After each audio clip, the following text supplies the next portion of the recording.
Good morning and happy 2021-22 football season and fantasy football season, more importantly.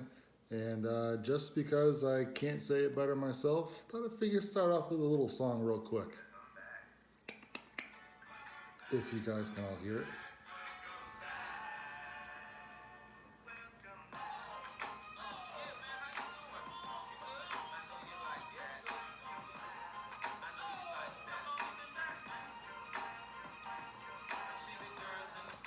All right, that's enough. Hey, welcome back. Congratulations, Jess, champion from last year. Congratulations, John, for finishing first overall, being the runner-up last year. But that's in the past. And moving on to this year, because a lot has changed with, I'd say, basically the entire league from top to bottom. Let's just leave it at that for now. So, this week or today in the video, again, it's like 7:20 in the morning. I apologize for how late it took me, but my boss put in her notice, and it's been rough the past week or so I have not really had time for this. I didn't want to do it over the weekend. So enough about me. You guys don't care about me anyway. You're going to hear me talk and so on and so forth. So what I'm going to cover today, I'm going to go over the draft a little bit, kind of go through each round and just kind of say like a name or two that I thought was a good pickup at that point. I'll mention who picked them up. And then I'll go over one thing that I did notice on, if you open up the league on a desktop, computer, whatever you want to call it, if you go into, let's see, league homepage or standings, let me see if it's there. Yes, so if you click on standings, it shows obviously everyone is 0-0, winning percentage is 0, games behind is nothing. All the way to the right, it shows you everyone's current playoff percentage chance, which I think is kind of cool. It's a new feature. So I'll kind of update that throughout the season. I've got, I wrote down some cheat sheets while I was at work yesterday. So I'll go over those current percentages. And then obviously there's, ESPN's, final standing projections, which I'm not 100% sure if they line up with what the playoff percentage chances are. I'll go through my power rankings, also like an issue that I think with like every team, because no team is perfect. And I'm also going to do, the usual pick 'em for the week. So, and of course, can't forget the, matchup of the week. So let's get cracking. And again, welcome back to everybody. Like Mace said, if you guys can hear it on the video, if you can't, I played Mace, welcome back, gotta spice things up a little bit. I will take song requests in case anybody else wants, their own. They want me to be a freaking DJ during this video too, I guess. All right, so what did I say? Standings, no. Draft board. I've already got cheat sheets here, but I kind of want to just go back into the draft recap. Okay, yeah, again, no surprise. Our top four off the board. CMC, run CMC, Christian McCaffrey, Dalvin Cook, Alvin Kamara, Derrick Henry. No one really thought any four would go differently. Throughout the rest of the first round, that's when everything kind of was a coin flip. Zeke went number 5. Matt took up Devontae at 6. I took Saquon at 7. Kelsey, Eckler, Taylor. Boom. Out of that, I'd say best value out of those. I went with either myself taking Saquon just because, he might be geared up fully for week 1. If not, he should be geared up the rest of the season. And I want to say last year he was a number 2 or 3 pick. So if he returns to that form, then I got a number, possibly he puts up the same kind of year as a Kamara, as a Henry, because who knows if Henry's going to get freaking 900 touchdowns again this year. So hopefully if Barkley stays healthy, he might be a top 3 or 4 player in the league, fantasy-wise. And also I said Jonathan Taylor because he's got a fully healthy, as of right now, offensive line. Carson Wentz in quarterback this year. Again, we'll see what he can do. But with Frank Reich as the coach or offensive coordinator, I can't remember who the hell they are because I don't follow the Colts that well. But last time Carson Wentz played for Frank Reich, he would have been the MVP if he didn't get freaking murdered at the end of the year. And the team still beat the Pats in the championship. That's okay. Okay, enough of that. Again, so it's either me or Jay. Jay, I think you get mentioned a couple more times. Yeah, so this isn't your last, this isn't your only good pick that I liked. Round two, names that I liked out of here just based on value. I put DeAndre Hopkins and Antonio Gibson. Mickey took DeAndre with the 8th pick. He was also the 4th wide receiver taken in the round, so 5th overall. I have him as my number 3 wide receiver, so, he got, between, who was his first round pick? Kamara and Hopkins. So you've got basically like the number 3 wide running back and the number 3 wide receiver. That's a nice little tandem you got there. Also, like I said, Antonio Gibson, which was Johnny Page. No, it wasn't. It was whatever. No, sorry, wrong round. Stevens got Antonio Gibson. Should have a big year. Curtis Samuel looks like he's out for week 1, so that'll give him possibly even more touches because Curtis Samuel, I think, is going to have an expanded role this year for Washington. Again, not the same position, but with Samuel out, it might give more receiving touches to Antonio Gibson. All right, moving round 3. Calvin Ridley and James Robinson. Not James Robinson. Allen Robinson. I wrote down Robinson, but there's 2 Robinsons. Again, I'm all over the place. Shocker. What else is new, folks? Calvin, again, was also Mickey, so he's got DeAndre Hopkins and Calvin Ridley, who I think, again, are number 3 and number 5 wide receivers this year. This is a PPR league. He, got, very high volume target shares, wide receivers right there.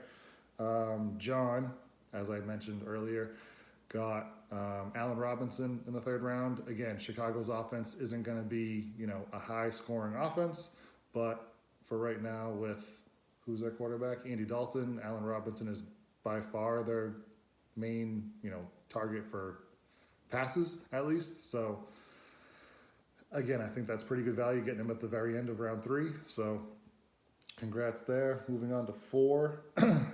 Matt picked up DeAndre Swift, and again, it's another name. Most of these guys are possibly hurt right now, but whatever they're going to do for the rest of the year. So DeAndre Swift, again, I think he would have been a top 20 to 25 player fantasy wise, but he ended up dropping all the way to round 4. Again, wow, I am awful at this. He's in round 5. That's even better for him. So round 4, like I forgot to mention, David Montgomery. Again, same thing like I said with Chicago's offense, not going to put up a lot of points. If they do, it's probably going to be touchdowns from David Montgomery or Allen Robinson. So getting Montgomery in the 4th round, that was Rafi. And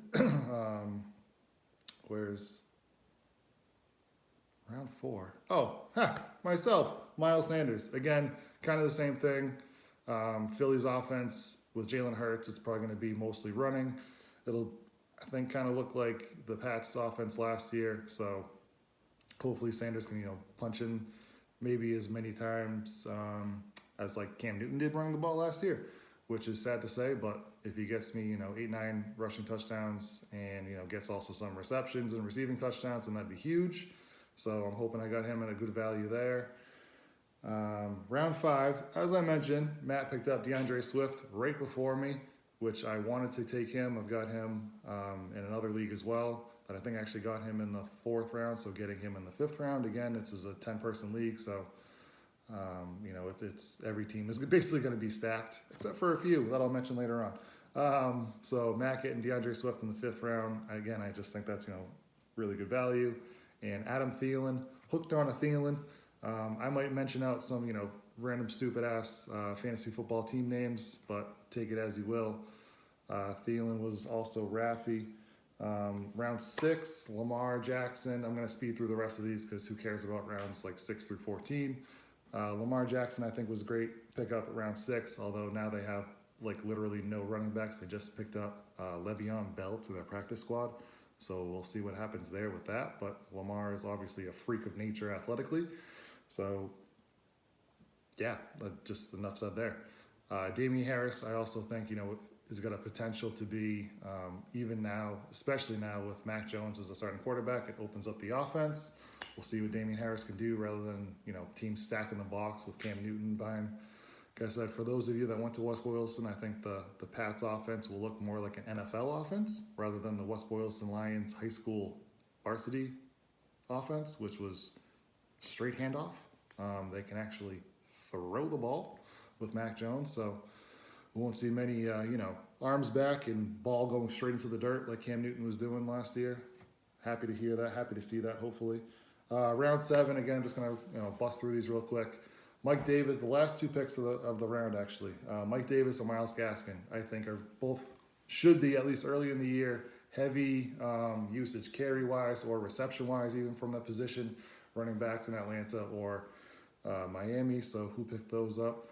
Rubs by Watson, which I believe is John, and my ball, Zach Ertz, which I don't even think got drafted. So you might want to change your name, Jay.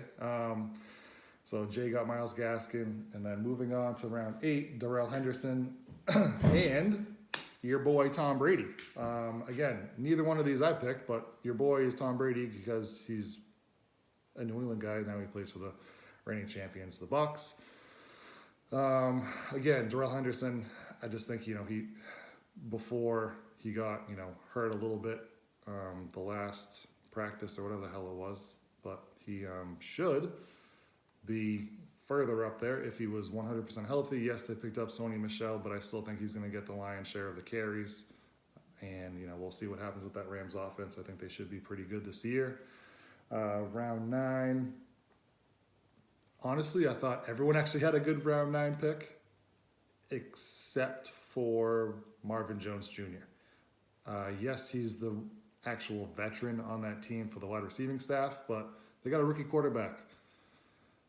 He's probably going to want to throw the ball to the young guys. Laviska Shenault, DJ Chark, James Robinson, Marvin Jones Jr., Mojo, whatever you want to call him.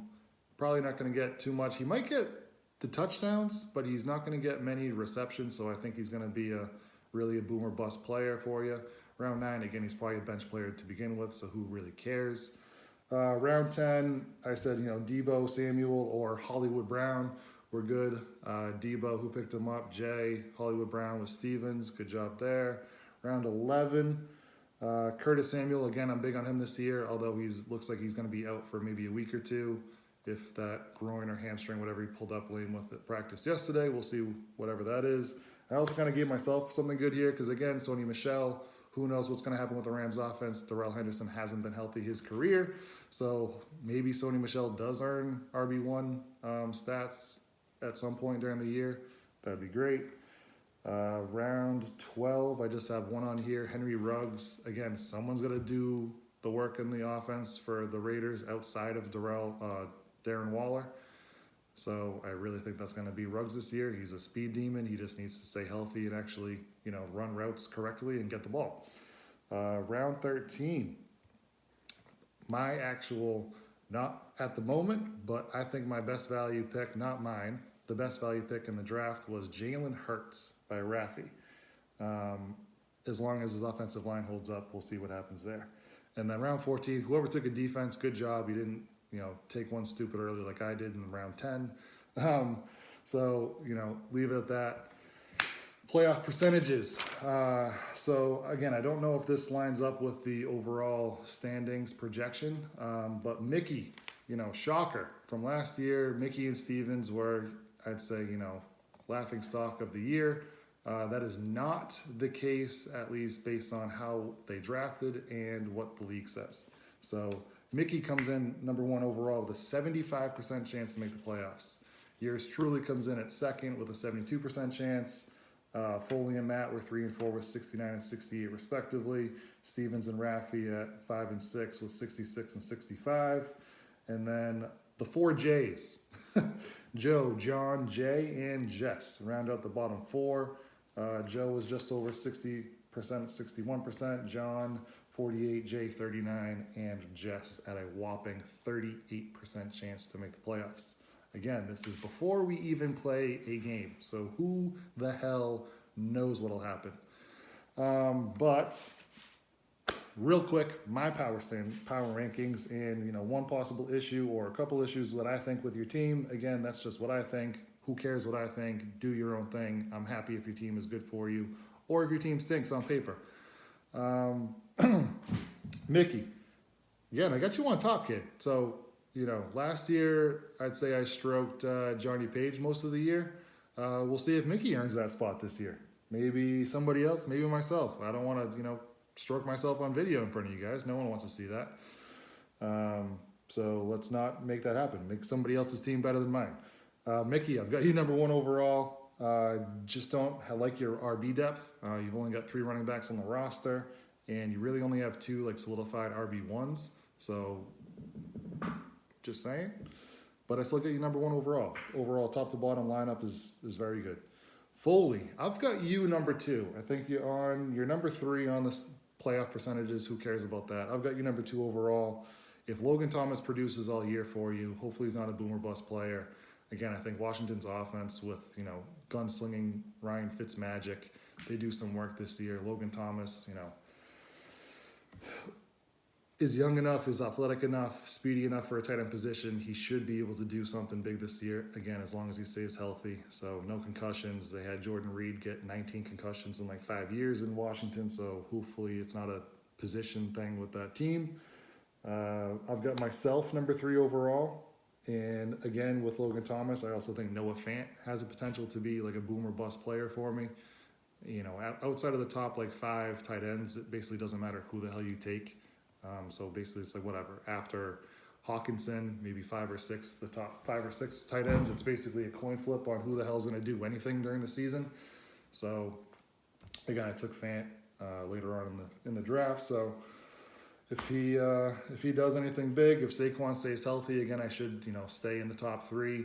I also wanted to mention that one thing that I've been doing in a couple leagues, if I drafted Dak Prescott, who has a bye week 7, I also drafted Matt Stafford as my backup because while Dak is on a bye week, Matt Stafford plays at home against his former team, the Detroit Lions. So I'm expecting a big game out of him week 7, and he will be my starting quarterback. So I'm happy about that. If anyone's looking for a trade, you can also trade me for Matt Stafford because he is the best backup I think you can have this year. New offense. He's got studs to throw the ball to. I think the Rams put up a lot of points this year.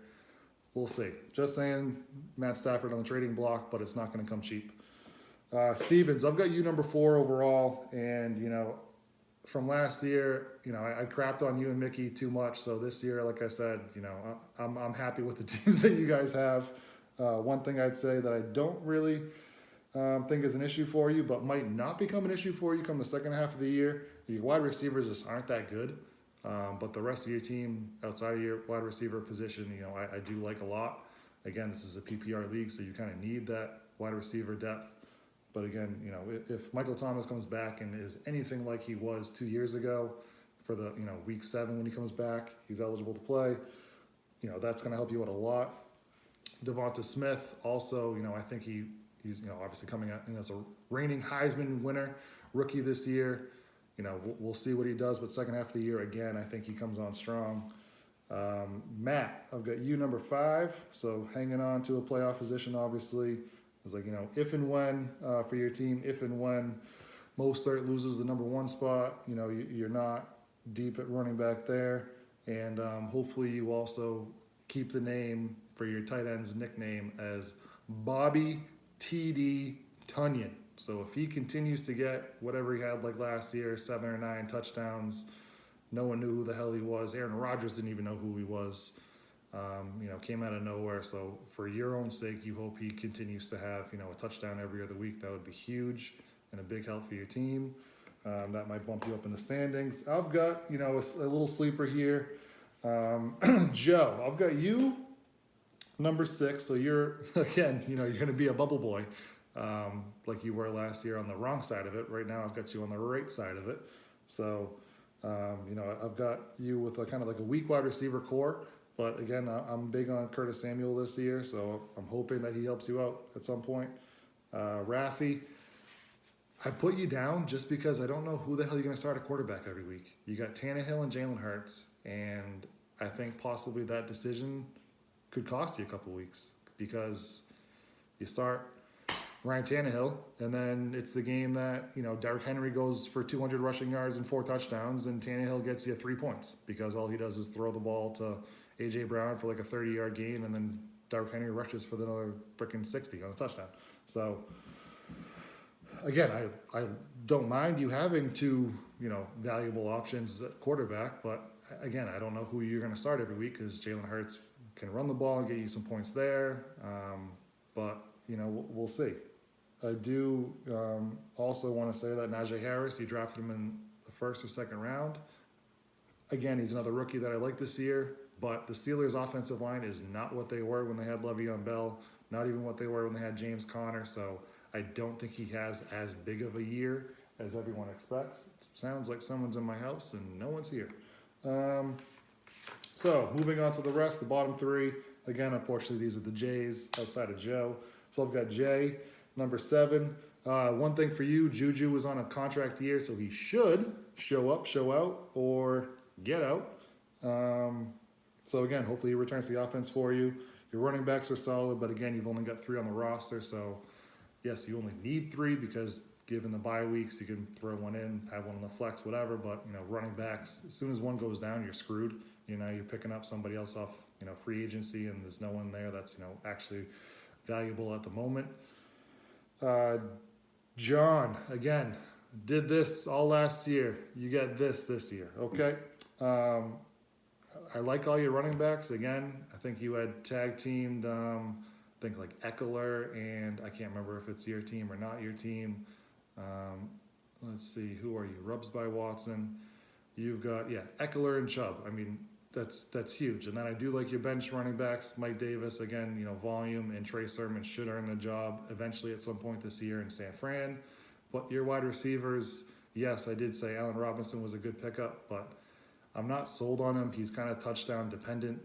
And, if you want to throw him in the same loop as a Julio Jones comparison, Julio hasn't got a freaking touchdown, like actual numbers of touchdowns in quite some time. So I think he kind of has a Julio year where he gets a lot of yards, receptions, but he doesn't give you enough scores to make him a top 10, 15 wide receiver in the league.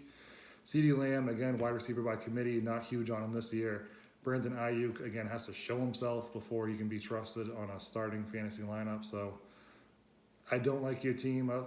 Danger Russ, let Russ cook. So again, your team doesn't suck, but it just, a 10-person league, your team, I'd say, should be better. You should have some notable wide receiver depth, but again, you don't. So that's my one knock on you.